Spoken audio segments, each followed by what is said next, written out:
Next we have... I cannot talk today.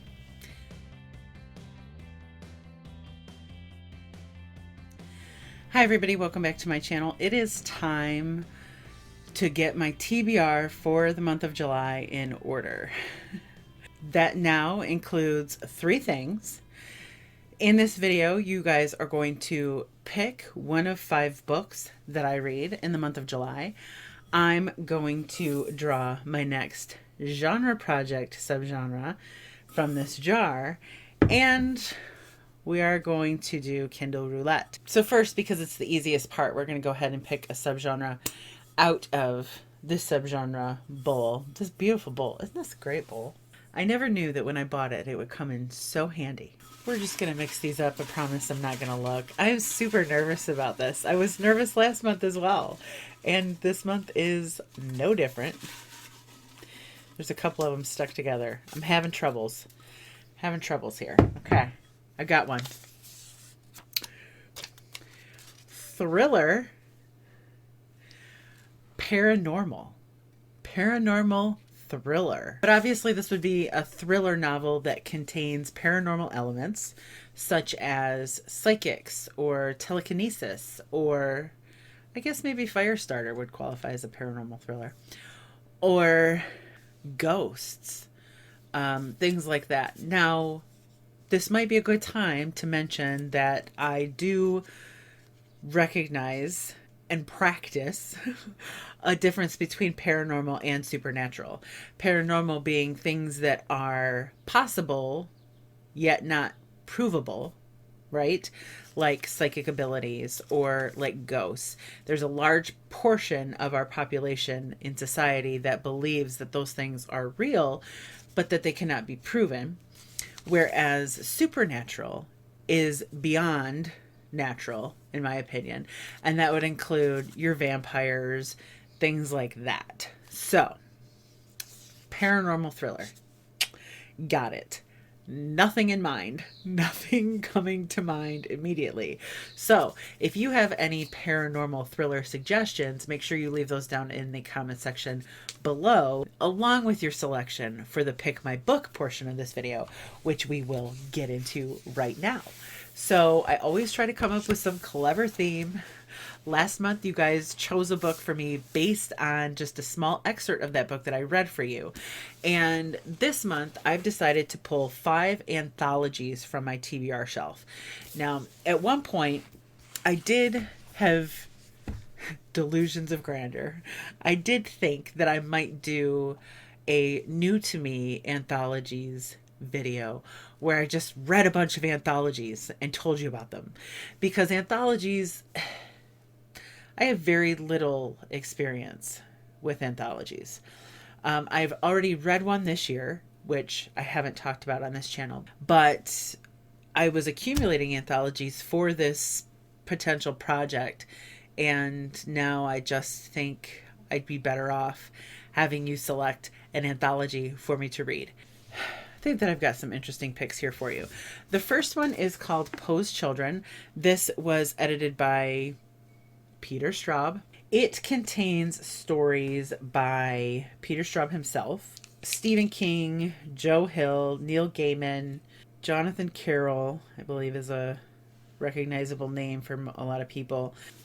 But this is an anthology of 24 bone-chilling, nail-biting, frightfully imaginative stories that represent the best of contemporary horror writing. It should be obvious why I'm into this. 24 horror stories in Poe's Children by Peter Straub, or edited by Peter Straub. Let me know if that is your selection. I also have an anthology called Loosed Upon the World, the saga anthology of climate fiction. So this contains stories by Margaret Atwood, Seanan McGuire. Those are the only 2 that I recognize, but that doesn't mean that there aren't a bunch of famous authors in here. I'm just not that well read. But these are all stories about climate fiction, specifically exploring our present circumstances and speculating about all of our tomorrows through terrifying struggle and hope. This is a collection that will challenge readers to look at the world they live in as if for the first time. While I don't think these are horror stories, I'm thinking that there are definitely going to be some terrifying things in here about how the changing environment and the changing climate will begin to affect us, humans that share this planet. So, if that sounds like your gig, if that sounds like something that you're interested in or interested hearing me talk about, then Loosed Upon the World is the anthology that you probably want to select. Next, we have A People's Future of the United States. This is edited by Victor LaValle and John Joseph Adams. This anthology includes stories by Hugh Howey, Justina Ireland, Shauna McGuire again, and also an author that I've been checking out recently, Tananarive Due. This is an anthology. It says a glittering landscape of 25 speculative stories that challenge oppression and envision new futures for America. Apropos. I grabbed this book. I picked up this book quite a while ago, again, when I was thinking of this project, and I just grabbed it knowing it was an anthology, not remembering what it was actually about. But it says, knowing that imagining a brighter tomorrow has always been an act of resistance, editors Victor LaValle and John Joseph Adams invited an extraordinarily talented group of writers to share stories that explore new forms of freedom, love, and justice. They asked for narratives that would challenge oppressive American myths, release us from the chokehold of our history, and give us new futures to believe in. They also asked that the stories be badass. So, featured stories such as The Bookstore at the End of America, Our Aim is Not to Die, Read After Burning, No Algorithms in the World, and Give Me Cornbread or Give Me Death. I mean, come on. A History of Barbed Wire. Harmony is the name of the story by Shauna McGuire. And so I've never done this, but if you were asking me which one I would like to read, it would be A People's Future of the United States. Not saying you have to vote for this, because I will absolutely 100% read whichever one you want me to read. A People's Future of the United States will be worked in somewhere if it's not the winner this month. Next, I have The Mad Scientist Guide to World Domination. This one is edited by John Joseph Adams, and it features stories by Diana Gabaldon, Shauna McGuire, Naomi Novik, and 17 other evil geniuses. Come on. How could I not love this book? In superhero comics, graphic novels, films, TV series, video games, and even works of what may be fiction, mad scientists are besieged by those who stand against them, devoid of sympathy for their irrational, megalomaniacal impulses to rule, destroy, or otherwise dominate the world as we know it. So these are stories where the mad scientists, where the typical evil geniuses, mad scientists of pop culture stories, comic books, movies, etc., are featured more like the heroes of the story or the protagonists of the story. I expect this to be like deliciously fun and just interesting. It has 22 stories. Some of the titles are We Interrupt This Broadcast, The Mad Scientist's Daughter, Captain Justice Saves the Day, The Angel of Death Has a Business Plan. So I expect this one to probably be a little bit more humor based, a little bit more satirical maybe, thus a little bit more fun as opposed to serious. So if that sounds like something you're interested in, The Mad Scientist's Guide to World Domination is the one you should pick. Probably the most well-known, Flight or Fright, 17 Turbulent Tales, edited by Stephen King and Bev Vincent. This is an anthology of short stories all about air travel.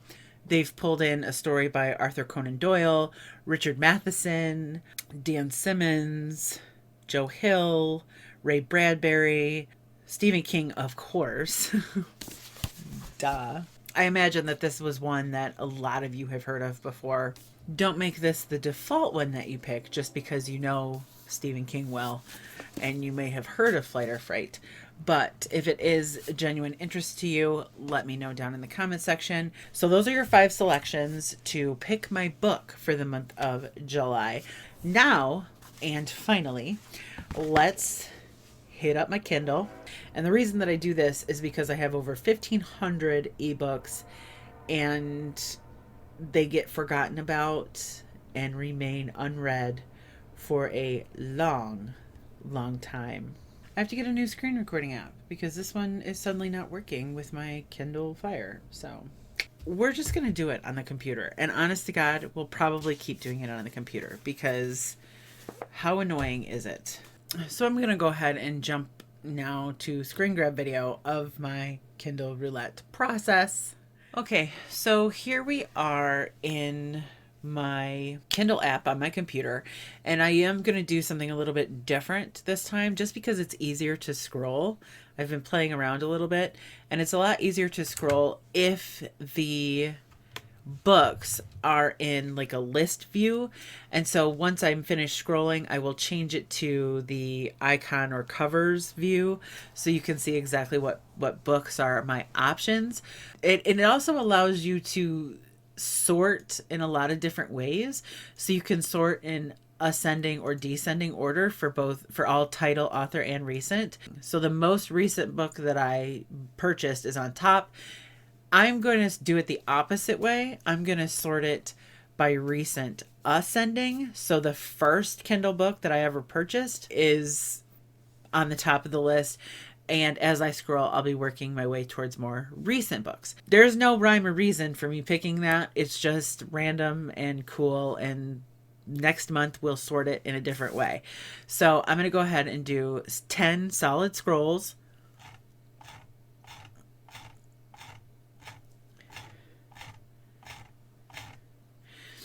And now I'm going to change it to this view so that you can see where we are. And this is what we have. Interesting. Okay. Things that stick out at me. Joe Hill's Full Throttle does, absolutely. But I am kind of planning something in my head for Joe Hill. T.R. Reagan. I have read a T.R. Reagan book. Those are procedural type thrillers or crime thrillers. The Long Way to a Small Angry Planet, I definitely want to read that, but it's so unlike everything that I normally read that I'd rather save it for like my genre project whenever I pull an appropriate subgenre. We have The Hallows as a legal thriller. That one's over here. This page has a lot of promise, like Lasting Alive by Claire Douglas. I totally want to read that. I don't know off the top of my head what Dark Hallows is about or what Winter's Morn is about here and here, but they definitely have some appeal. To be honest with you, I'm leaning towards The Worst Best Man by Mia Sosa because I was just looking at that. I was just going through Amazon recently and was like, oh man, I want to read this. I had no idea that I already had it on Kindle. That's how I get myself into trouble, folks. That's what I'm going with. The Worst Best Man by Mia Sosa for my Kindle pick for July. Yay! Okay, so there you have it. We are, I think, on our way to having my TBR picked out for the month of July. I just need you to give me your pick for the anthology that I read. I will be off looking for paranormal thrillers to read. And somewhere in there, going to take care of that Kindle selection as well. So thank you so much for watching and participating in these crazy videos. I appreciate it very much. I will see you all very soon.